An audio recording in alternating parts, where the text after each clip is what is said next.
comment on est dans le milieu professionnel et comment on est dans la vie personnelle. Professionnellement, on met des masques, on se retient peut-être un peu plus, mais finalement, on reste la même personne. C'est ça qu'on va aller travailler en équi-coaching. En collectif, on va aller voir comment on fait d'un groupe une équipe. Et une équipe performante, une équipe efficiente. Vous allez pouvoir mesurer quel est l'impact de vos comportements. Le cheval ne fait pas la différence. À partir du moment où il y a 3 personnes en interaction, il ne fait plus la différence. Pour lui, c'est un système et il réagit à ce système. Pourquoi on utilise le cheval? C'est un mammifère et donc on partage ce point commun avec lui. Le plus important, c'est le fait que ça soit une proie qui n'a pas de défense, ce qui fait que son seul moyen de défense, c'est la fuite. Un cheval, il y a un danger, il va fuir 300-400 mètres, il va regarder s'il y a encore le danger. S'il n'y a plus le danger, il va mettre sa tête entre ses pattes, brouter de l'herbe et c'est terminé, il n'y a plus de sujet. Comme c'est une proie, une seule chose compte pour le cheval, c'est sa survie. Pour survivre, un cheval il est capable de détecter des battements de cœur à plus de 30 mètres. Un cheval, c'est capable de détecter des émotions. S'il ressent qu'il y a de la peur en face, qui dit peur dit danger. Il est même capable de détecter votre intention profonde. Et c'est ce qui fait que le cheval est un outil hyper puissant puisqu'il détecte tout ce qui se passe. C'est une espèce qui est basée sur la coopération. C'est pas dans sa nature, c'est pas dans son fonctionnement que d'être dans la compétition. Chaque individu va mettre au service du troupeau ses compétences. Il n'y a pas de guerre d'ego, il n'y a pas de guerre de statut, parce que pour eux, une seule chose compte, la survie, le confort individuel et l'harmonie collective. Il est tout le temps dans l'instant présent, là, maintenant. Si à un moment donné, il vous dit « ça, c'est pas confortable », il suffit juste de changer son comportement et de faire quelque chose qui est confortable pour qu'il dise « ah là, c'est bien ». C'est vraiment l'expert de l'intelligence émotionnelle parce qu'il vit qu'à travers ses émotions et il sait parfaitement gérer ses émotions. Notre objectif avec le cheval, c'est de faire ce qu'ils font entre eux. Ils créent des liens de confiance partagés. Et pour eux, ce n'est pas un jeu, c'est une question de survie. Donc comment on va s'y prendre? On va aller chercher son adhésion. On va chercher à coopérer avec lui. On peut visualiser une balance qui met en équilibre l'exigence, ne jamais lâcher son objectif de vue. Et la bienveillance, c'est bien veiller sur l'autre. On ne peut pas attendre de quelqu'un qui soit engagé, motivé, autonome et agile et après, je lui ferai confiance. Ça ne marche pas. Le cheval nous amène à remettre cette qualité relationnelle au centre de notre vie, qu'elle soit pro ou perso. C'est la qualité relationnelle qui nous amènera à la performance. La solution, c'est la temporalité, c'est être dans l'instant présent.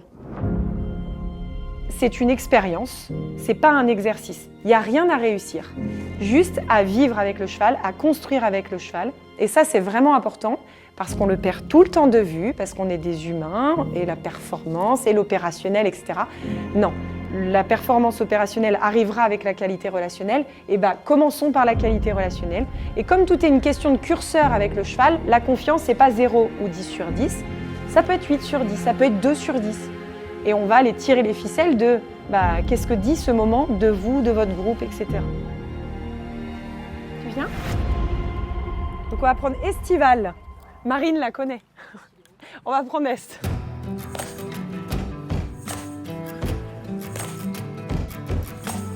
Je fais la star. Le but, c'est d'abord, c'est d'établir la confiance partagée, on est d'accord? Et donc, vous allez demander d'abord du mouvement, vérifier quel est DAC, puis la distance, vérifier quel est DAC, puis la direction, etc. OK?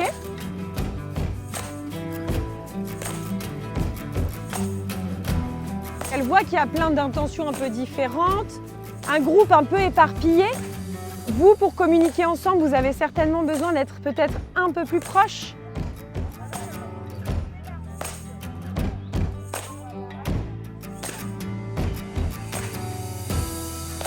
Vous ne pouvez pas être pas coordonné, ça ne fonctionnera pas, elle ne comprendra pas.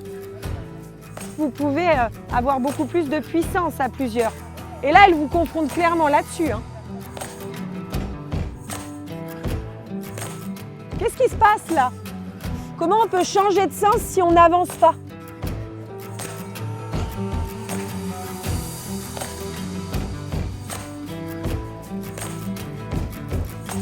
Après, vous, ce que vous regardez, c'est OK. Est-ce qu'elle est en mouvement? Est-ce qu'elle est décontractée? Est-ce qu'elle est attentive à vous? Ouais, elle est avec vous. Regardez son oreille, regardez son œil intérieur.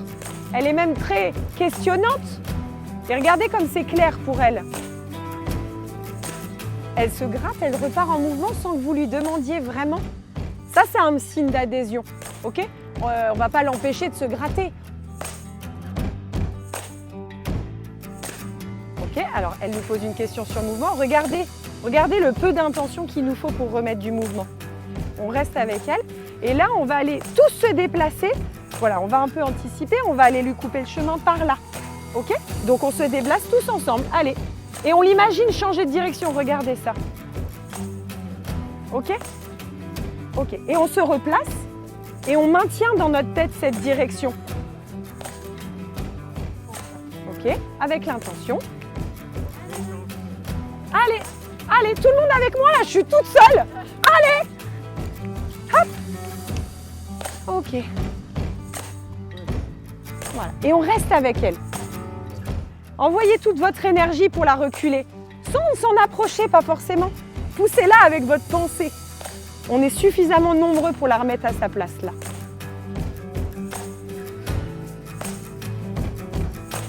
Elle vous pose des questions pour savoir si vous êtes digne de confiance.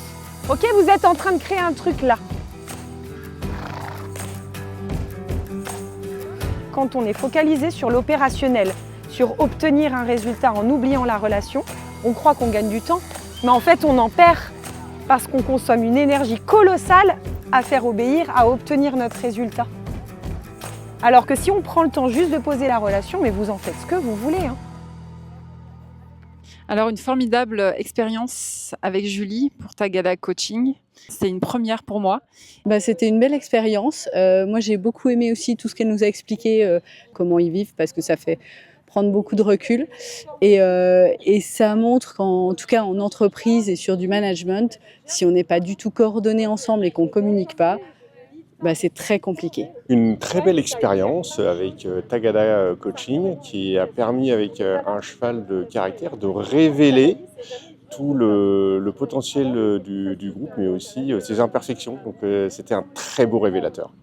On apprend aussi beaucoup de choses sur nos façons de fonctionner personnelles. C'est un très bel apprentissage tout en douceur et dans un monde tellement différent du monde professionnel, ça fait du bien. Donc très belle expérience.